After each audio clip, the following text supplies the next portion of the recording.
So the news of the hour is that the rumors were true indeed. Yeah, there is a good amount of times where rumors just turn out to be not true. That's happened a lot. We heard rumors of Rajinikanth combined with Mani Ratnam just prior to the Thug Life project beginning, right? And everybody was caught wrong-footed, and many directors' name was associated with superstar Rajinikanth. And some rumors also went to the extent of almost pre-production, and like the CB director CB who did a film with what's his name, the young hero Siva Karthikeyan, Don, I think Don of the movie, who went almost did Project Rajini, but apparently his attitude did not work so well at Superstar, and so on and so forth. But this time around, actually the rumor is so out of the, how to say, out of the pattern of trustworthiness that maybe we should have known it's very likely to be true, because when they talk about certain directors combining with superstar, we are inclined to believe it because it's like very likely, because they are the hot director right now, and these kind of things. Okay. But when suddenly a director who's like been away from making films with Rajini, Kamal, and that level of Ajit and so on, Vijay, right, a so-called mid-tier director, and they suddenly link that name with Rajinikanth. It's so weird that even people who come up with rumors probably wouldn't have thought of creating such a rumor, right? So yep, that happened. So the news is official as per what's spreading in the internet like wildfire right now. Although for many they say that the excitement of seeing Rajini and Kamal together on screen is no more there, I need to clarify this news that this is actually Kamal producing, right?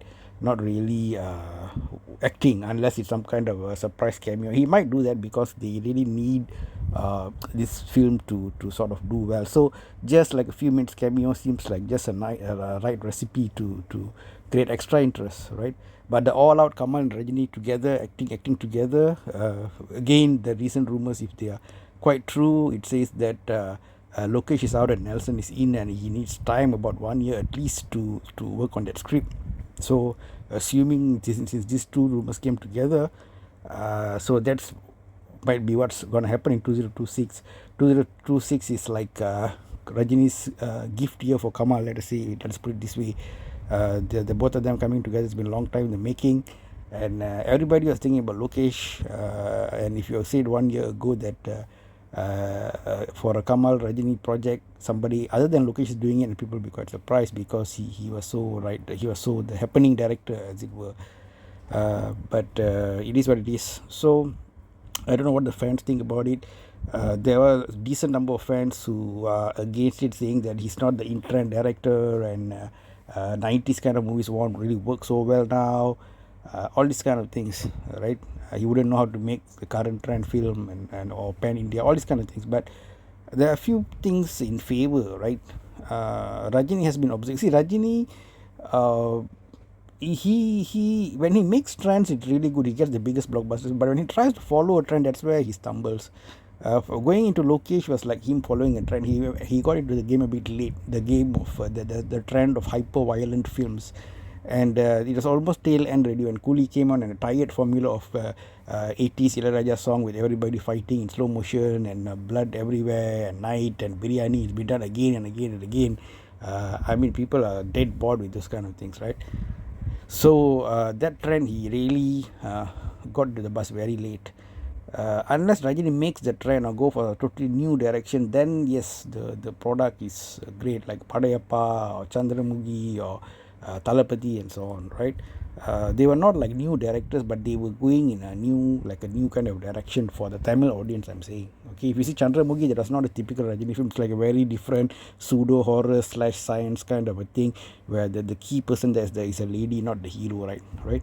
Even Padayappa, remember, his key hero is a lady, and it's a very strong antagonist villain role like that. And then there was a lot of uniqueness to that style of film, right? So these are the things. So therefore, by following trends, he's the trendsetter. He should be the trendsetter. He's at the top of the whole pile of Hollywood heroes, right?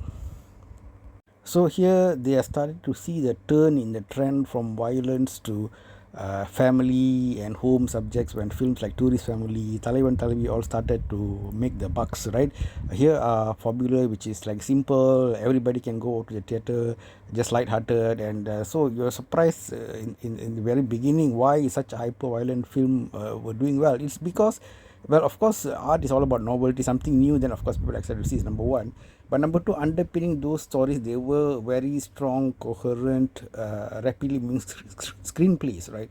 That's a big thing. This underlying story has to be good. This is like the, how to say, this is like the bread and butter or the most basic thing in cinema. The ABC of cinema is a good story, good compelling script, right? What Lokesh did with some cremation technology machine, I don't even know when Rajini heard that. What cremation machine? Wouldn't it like strike something in you? But it's just that when somebody is in trend, they can almost get away with anything. So Lokesh was having the momentum behind him. He was like a so-called celebrity director. And when those kind of things happen, reality gets distorted, and even senior people forget to look at the fundamentals. So many errors happen in many systems, and people forget the SOP or forget the fundamental points. Always have to go back to that. So the hope now is that although Rajini hopping on to the more of a family slash comedy genre seems again like following a trend, that part I'm a bit concerned about. But he this time is taking up a director who got many years of experience under the belt, able to consistently give decent returns in his films, and can make like a variety of films, and can keep himself afloat without the crutch of Rajini, Kamal, and so on, right? So definitely the hope is that such a director, if without Rajini himself, he can give a decent film. Then hoping is that with Rajini, he should be able to do something even a bit better, right? Even if he were to stick to his standard formula of very short budget, short days of shooting, simple story, and so on. So that is the strategy. That means lower investment, none of this pan India nonsense and everything, just like a good old comfortable family entertainer Bollywood style. That's what they're going for. If they get lucky and suddenly it does well in Andhra and Kerala, fine, good. And if they get even more lucky, somehow it touches string with the northern audience, even better, right? So that would be a great way to go. So I think this is a very smart strategy, simple, and it even seems very common sense, isn't it? I mean, when Cooley they give it the A certificate, making life unnecessarily miserable for families who are in kind of a dilemma whether to bring kids or not, especially after seeing Lokesh previous movies and all that.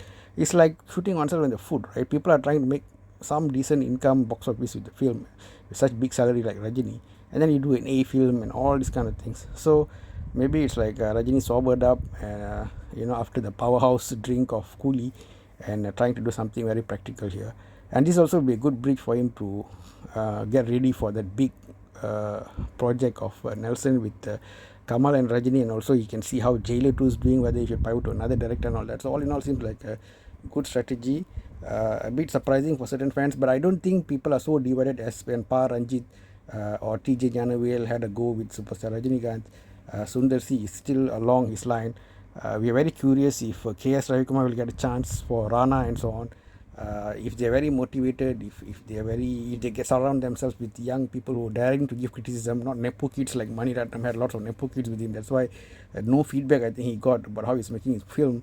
Then hopefully even Rana might be on the cards with good special effects and all. Don't say Rajini is old. He fought black skin in the 70s. Now he's to fight old age Pula.